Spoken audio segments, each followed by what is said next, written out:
ദിശയറിയാതെ നടുക്കടലിൽപ്പെട്ട ഒരു കപ്പലിനെ പഠനം നിലച്ചുപോയ ഒരു നേതാവിനോട് ഉപമിക്കാം.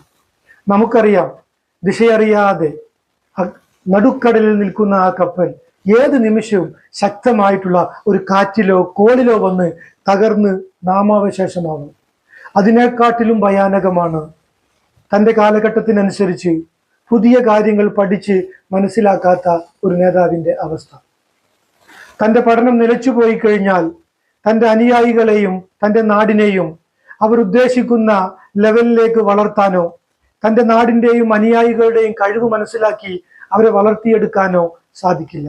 അങ്ങനെ വരുമ്പോൾ തനിക്ക് ലഭിച്ച ഏറ്റവും മഹത്തായിട്ടുള്ള ഈ ഒരു അവസരത്തെ നശിക്കുകയും ആ രാജ്യം തന്നെ ഇല്ലാതാവുകയും ആ അനുയായികൾ ഇടയം നഷ്ടപ്പെട്ട ആട്ടിൻ പറ്റത്തെ പോലെ ചിന്നിച്ചിതറി നാമാവശേഷമാവുകയും